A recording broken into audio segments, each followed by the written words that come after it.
Orang macam apa yang bisa menakuti sipir penjara dan terpidana mati? Ia memiliki penjara pribadi dan diawasi 24 jam. Ia adalah Mean Machine. Dengan tangan kosong, ia membunuh 20-30 orang. Sebenarnya, ia dipenjara seumur hidup.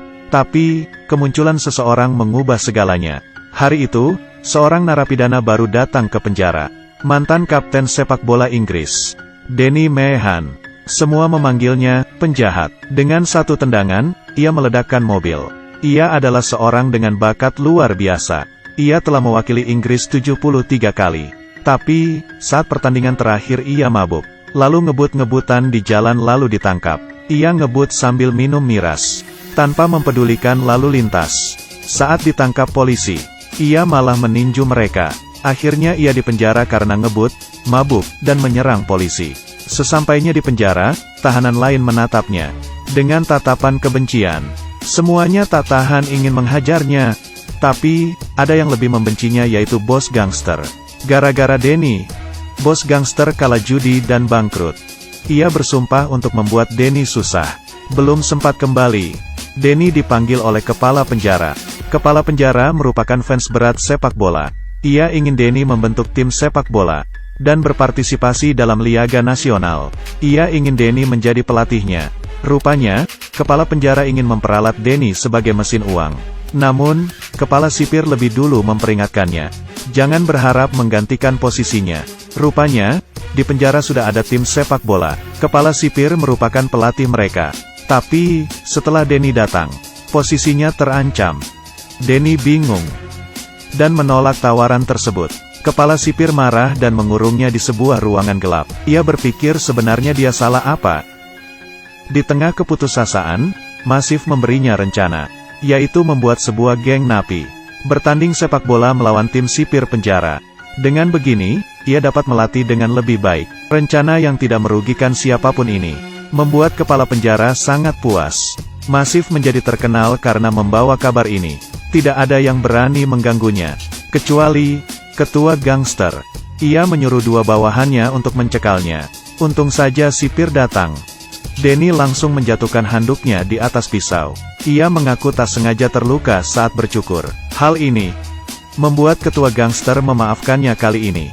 Bahkan membiarkan bawahannya belajar bola dengan Danny. Tim sederhana ini tumbuh berkali-kali lipat dalam sekejap. Jumlah pemainnya sekarang cukup, tapi kurang satu kiper.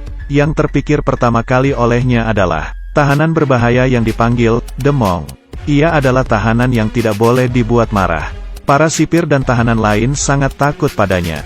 Ia pernah membunuh 23 orang dengan tangan kosong. Sebab gila, ia adalah kiper handal. Sekarang ia tidak terkontrol. Sayangnya, ia segera menolak begitu Danny memintanya. Tapi, saat ia mendengar akan bertanding melawan tim sipir, ia tertawa dan berubah pikiran. Ia berpikir, kesempatannya untuk menang telah datang. Dengan kiper seperti Monk, tim sepak bola napi menjadi lebih kuat. Saat pertama kali latihan, terlihat bahwa anggota tim adalah pemula. Sama sekali tidak paham teknik. Permainannya sangat kacau. Ada yang terus menggiring bola tanpa mengopernya. Semua orang membencinya. Ada juga yang tertabrak dan terluka. Danny mencoba melatihnya dengan peraturan yang benar, tapi percuma. Ia ingin mengajari mereka teknik uniknya. Teknik pertama, tak sengaja menginjak kaki lawan. Teknik kedua, tak sengaja memukul lawan dan tidak boleh ketahuan wasit. Teknik ketiga, tendang burung lawan. Teknik keempat, pura-pura membantu lawan. Saat memapah lawan, cubit ketiaknya dan putar. Colok matanya, cubit bibirnya, cubit hidungnya, pegang lehernya. Anggota tim mencoba mengingatnya. Total 23 teknik. Teknik ini tidak akan menyebabkan kematian. Mereka lanjut latihan lagi.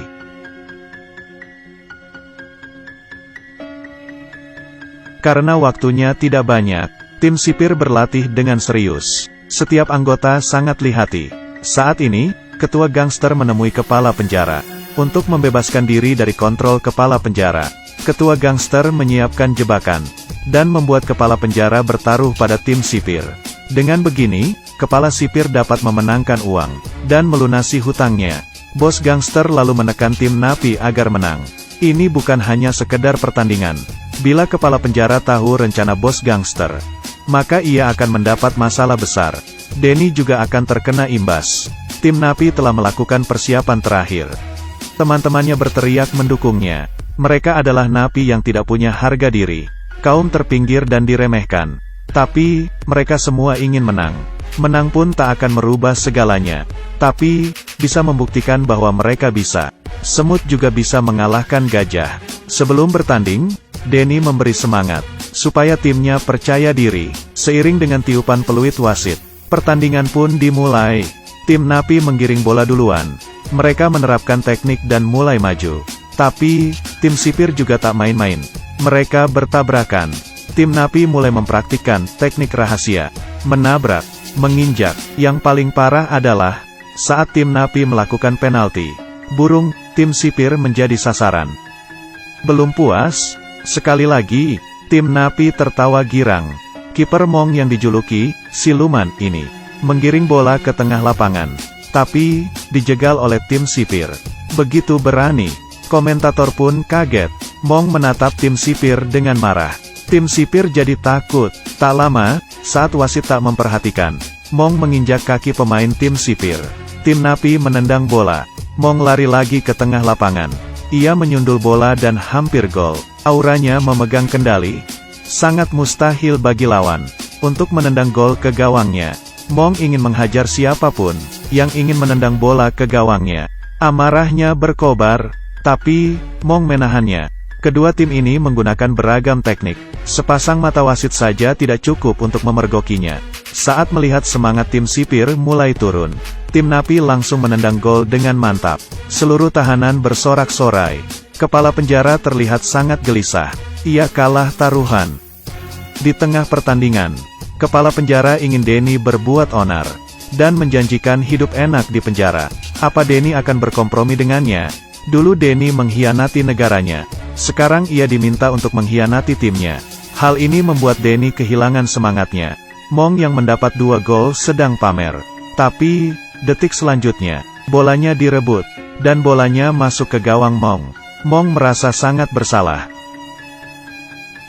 Denny pura-pura jatuh. Ia menyerah. Kepala penjara mengangguk setuju. Tapi, saat ia melihat wajah kepala penjara, dan melihat timnya dipermalukan, ia tidak mau mengulang kesalahannya. Meskipun hidup merana di penjara, ia ingin menjadi pahlawan kali ini. Denny kembali bertanding. Semangat timnya berkobar lagi. Saat pertandingan hampir usai, Denny menggiring bola, dan menyerahkan kemenangannya kepada anggota tim yang payah. Ia tahu, kemenangan ini adalah milik anggota timnya. Seperti yang diharapkan, temannya langsung menendang bola ke gawang. Seluruh tahanan bersorak gembira. Banyak juga yang terharu. Geng Napi yang sudah muak diremehkan, saat ini merasa bangga. Mereka juga bisa membuat perbedaan besar dengan berusaha. Oke, saya Cindy. Jangan lupa subscribe. Sampai jumpa.